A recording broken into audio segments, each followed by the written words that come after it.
Captain Lee clutched his seat as the research vessel Horizon shuddered violently. Warning lights flashed across the control panel. The ship's engines screamed in protest as they entered the atmosphere of planet K-9472. Status report, Lee shouted over the alarms. Engineer Park looked up from her console, face pale. Navigation systems failing. Primary thrusters offline. We're going down, Captain. The Horizon plunged through thick clouds, breaking into clear skies over an endless ocean. Lee watched helplessly as the brilliant blue waters rushed toward them. He hit the emergency broadcast button. Mayday, Mayday. This is Captain Lee of the Earth science vessel Horizon. We are crash landing on uncharted planet K-9472. Coordinates follow. The ship hit the water with tremendous force. Lee's head slammed against the control panel. Darkness. When he woke, silence greeted him. The bridge was empty except for the body of Navigator Choi. Lee checked for a pulse but found none. With a heavy heart, he closed his friend's eyes. Lee made his way through the damaged corridors. The escape pods were gone. Only bodies remained. He counted 12 dead, while 8 crew members had apparently escaped before impact. The ship was partially submerged, its rear section underwater. The bow rested on a small rocky island.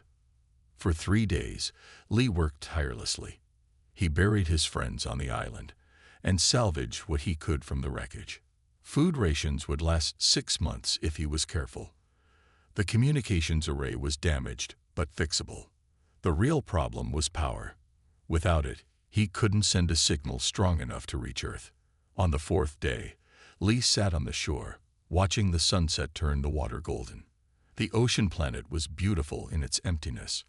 Not a single bird in the sky, no visible land beyond his tiny island. If anyone's listening, he said to the empty air, I could use some company right about now.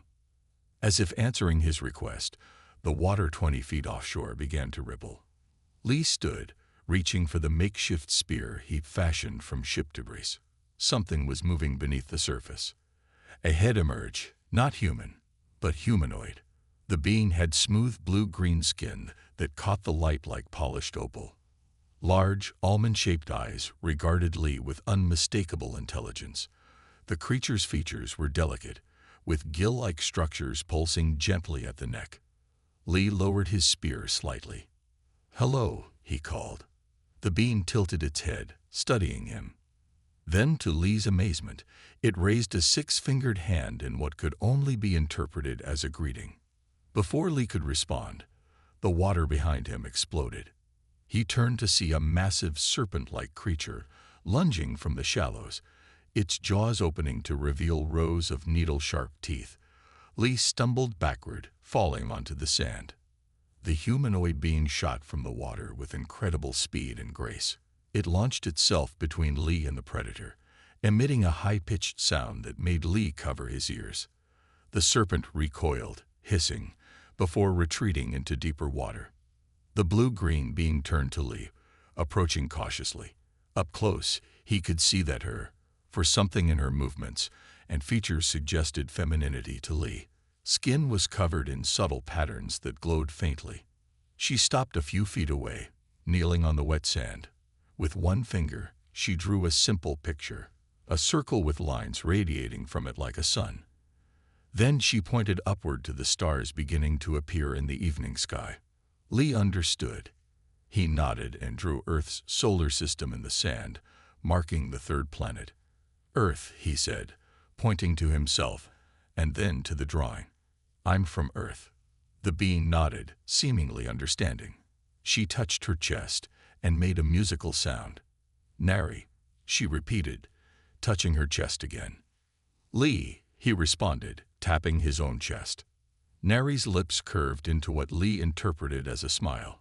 She gestured Tawa, rid the ocean, then back at Lee, then made a sheltering motion with her hands. You want to help me? Lee asked.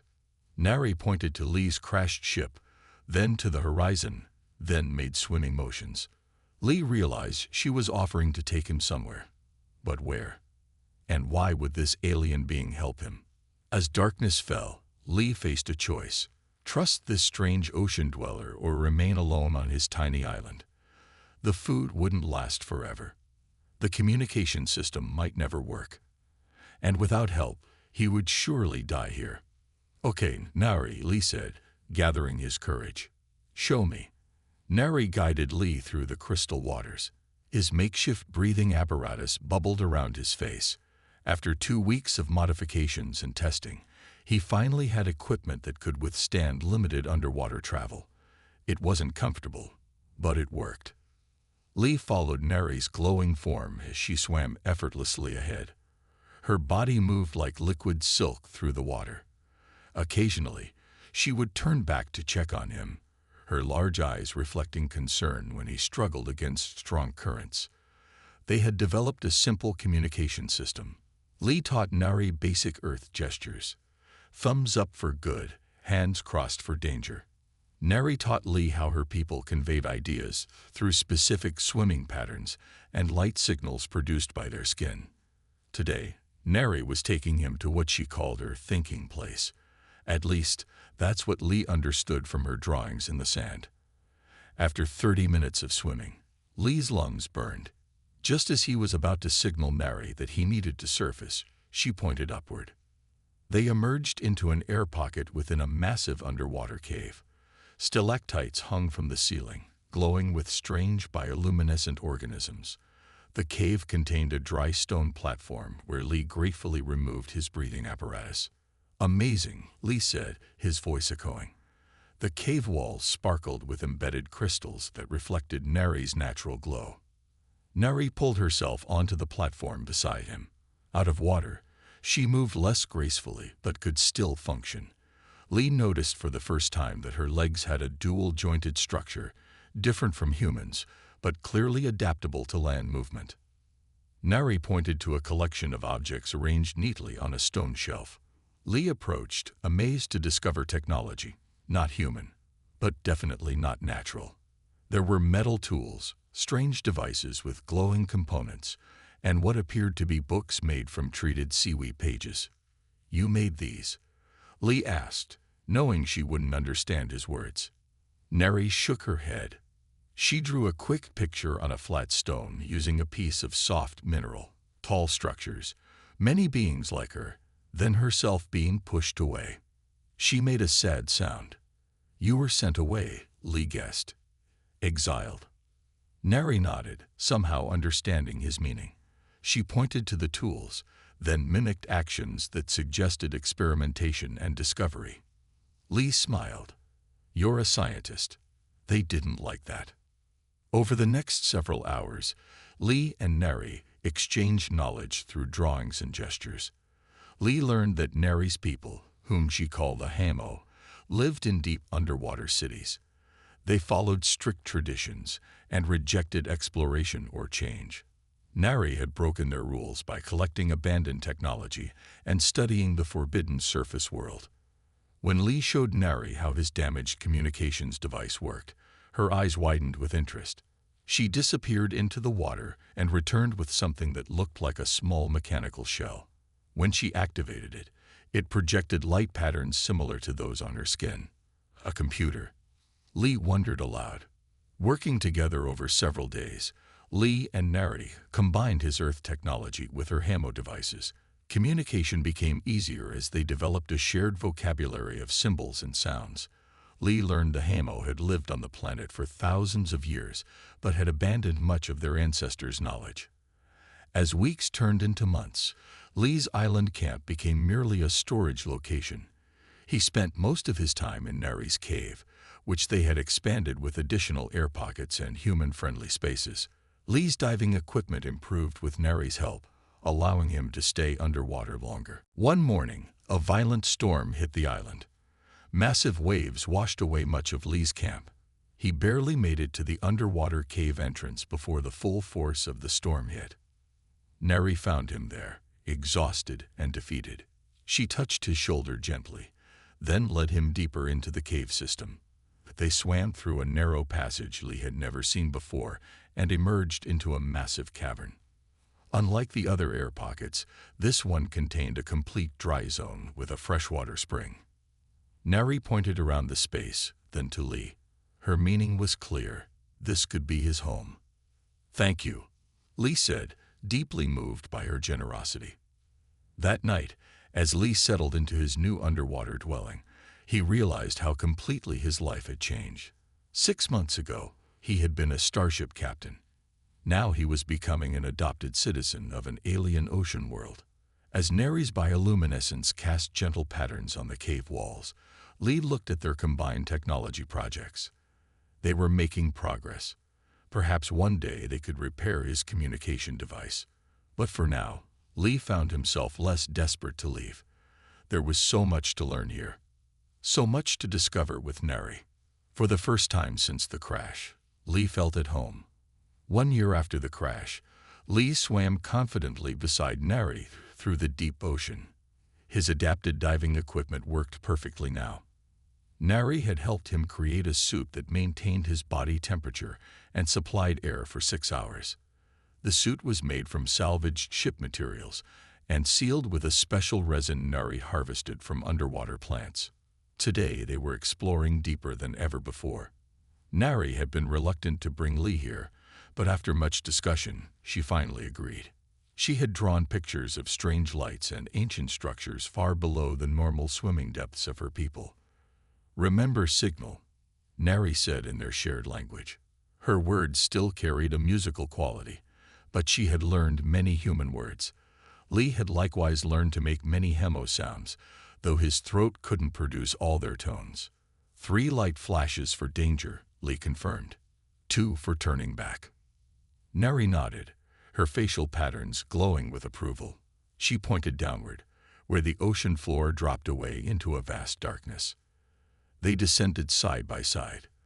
The pressure increased, but Lee's suit adjusted automatically. The water grew colder and darker. Soon, only Neri's natural bioluminescence and Lee's small helmet light provided visibility.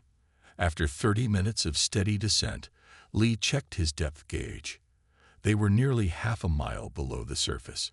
Just as he began to wonder if they should turn back, Neri touched his arm and pointed ahead. A faint blue glow emerged from the darkness. As they swam closer, the glow resolved into distinct lines of light. They outlined what appeared to be a massive structure embedded in the ocean floor. "What is it?" Lee asked, his voice hushed despite the communication device in his helmet. Neri made a reverent gesture with her hands. "Home of ancestors," she replied. "Forbidden place." Lee realized this must be one of the sacred sites Neri had mentioned, places her people avoided but secretly spoke about in whispered legends. The structure was clearly artificial. Geometric patterns covered its surface, and the blue light emanated from thin lines running throughout.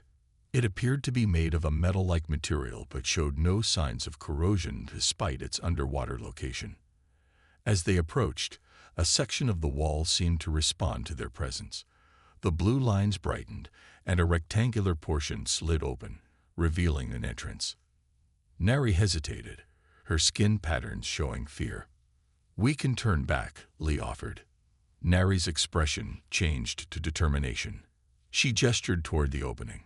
Together, they swam inside and found themselves in a chamber filled with air. The water level stopped at the floor, held back by some invisible force. Lee removed his helmet cautiously, testing the air. It was breathable, if stale. The chamber contained rows of control panels with symbols that glowed when approached. Lee recognized the technology as far more advanced than anything from Earth.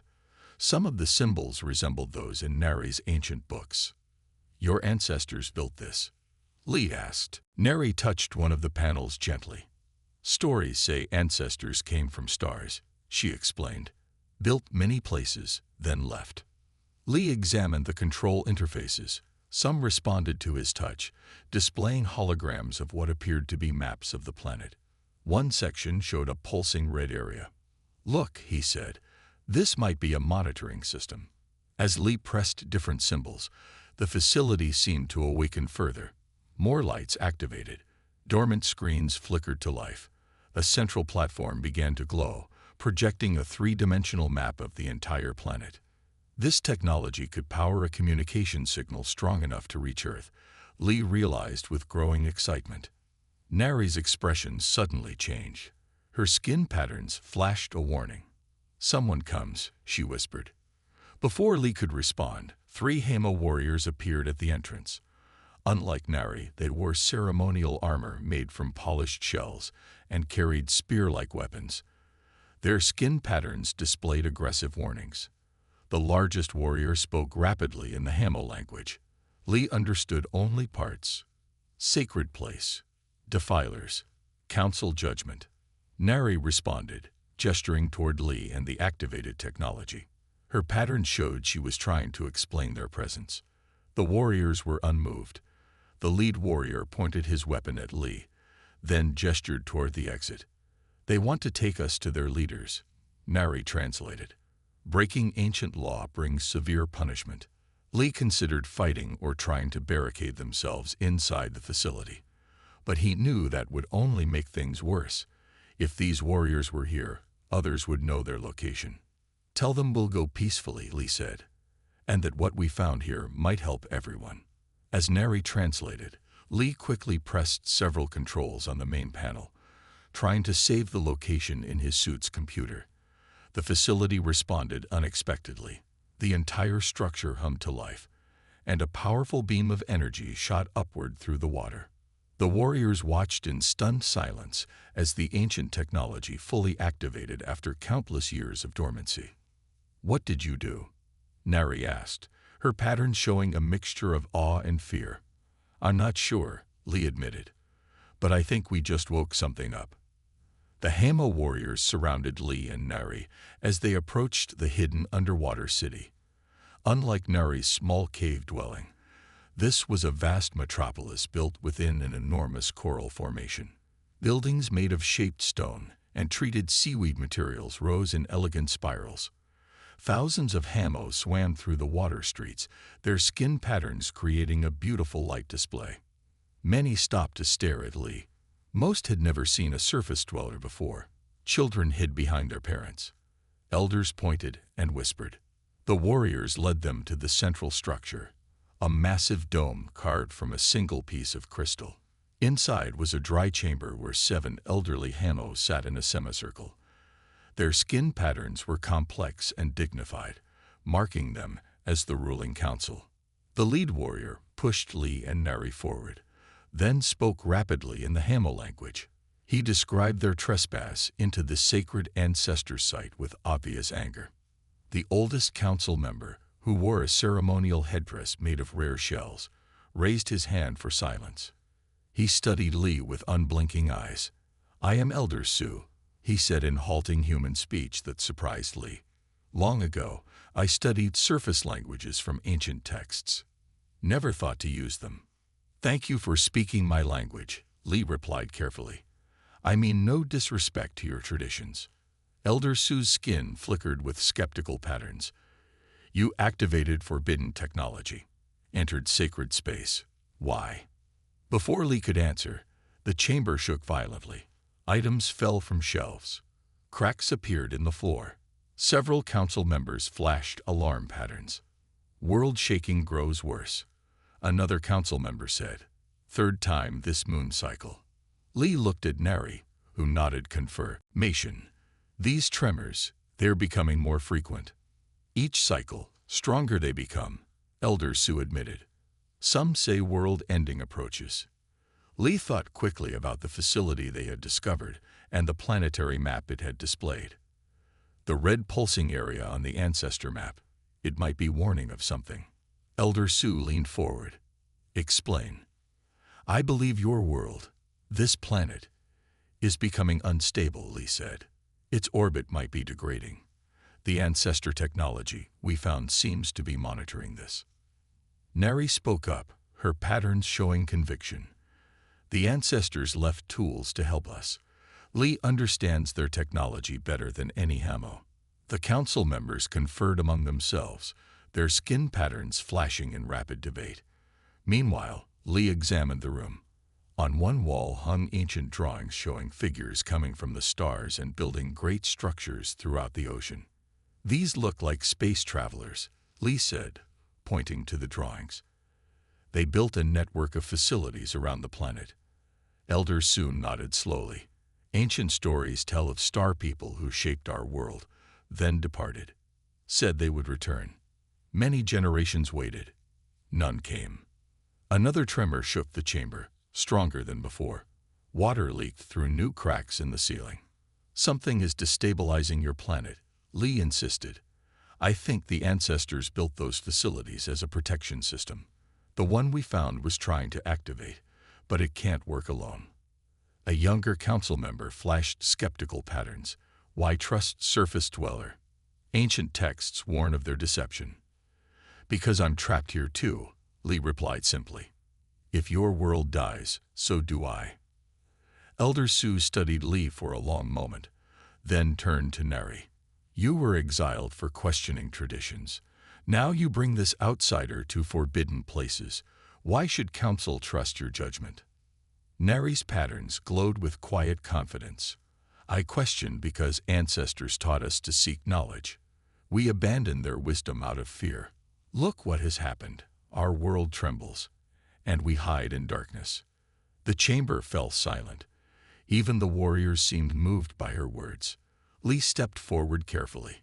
Let me show you what I learned at the ancestor facility. He activated his suit's small computer, projecting the data he had saved. The hologram showed a network of facilities connected by energy lines, all feeding into a central hub. This is a planetary stabilization system, Lee explained. It's designed to correct orbital decay, but it needs to be activated from multiple locations. As if confirming his words, the strongest tremor yet rocked the city. Distant screams echoed through the water as structures collapsed. Elder Sue's pattern showed resignation, then resolve. Ancient prophecy speaks of time, when stars and ocean must unite to preserve world. He rose slowly, his old joints creaking with the movement. Council has decision. Surface Dweller Lee will help activate ancestor technology. Nari will guide him. The younger council member flashed protest patterns. Forbidden knowledge. Breaking oldest laws. Laws exist to protect life. Elder Sue replied firmly. What good are laws if all life ends? He turned to Lee and Neri. You have 7 days. After that, world shaking will grow too strong to survive.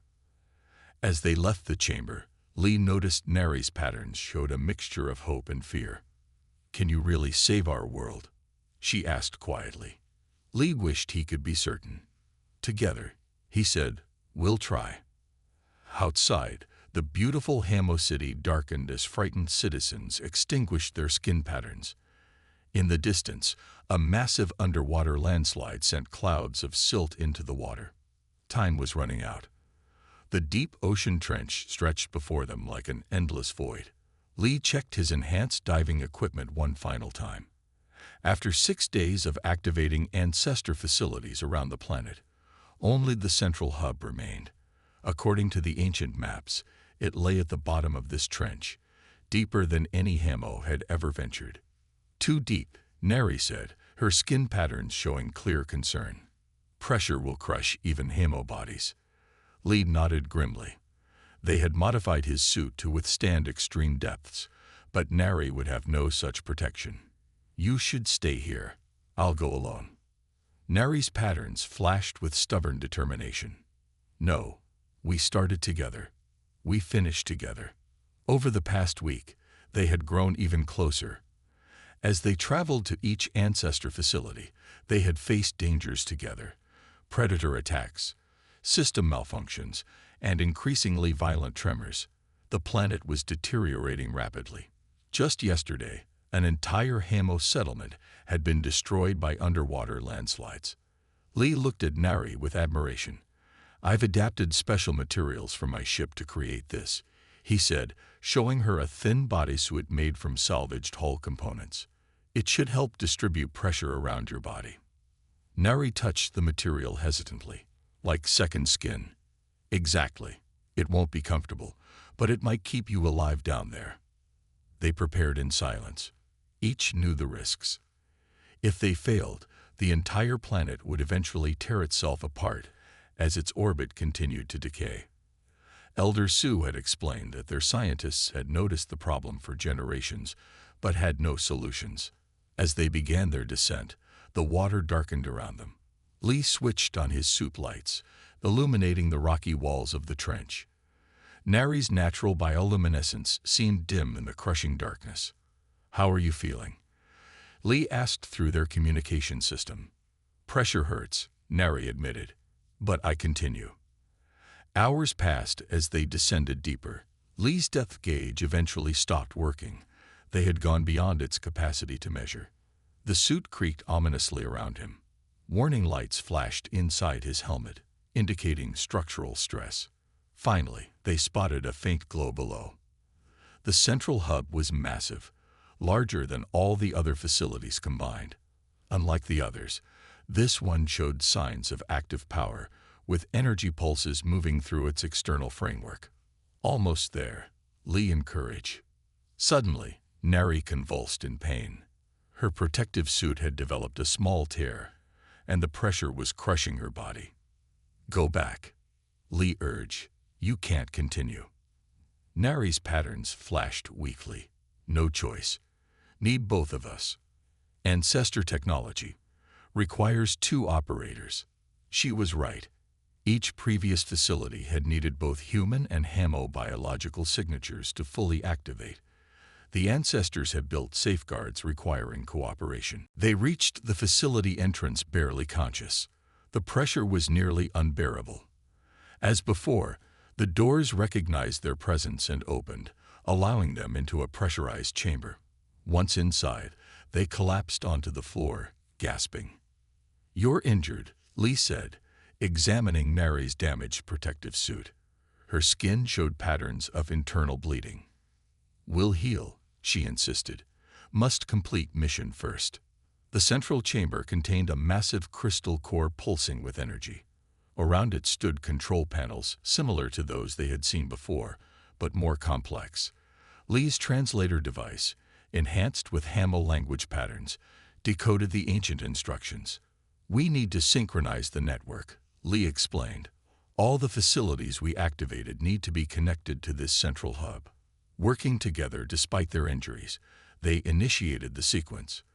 The system required both Lee's hands and Nari's specific touch patterns to unlock the final protocols.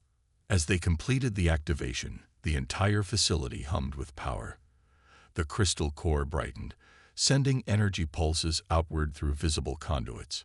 On the main display, they watched as energy lines connected all the facilities they had activated around the planet.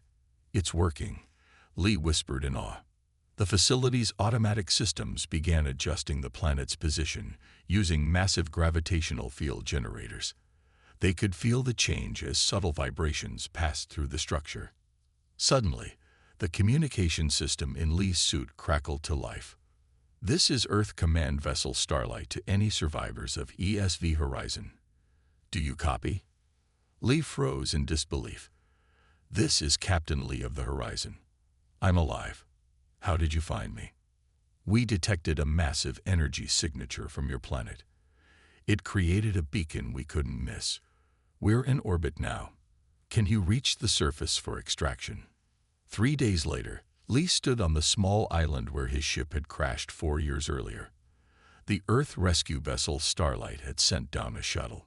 Captain Kim waited at the bottom of the ramp. "Ready to come home, Captain Lee?" she asked.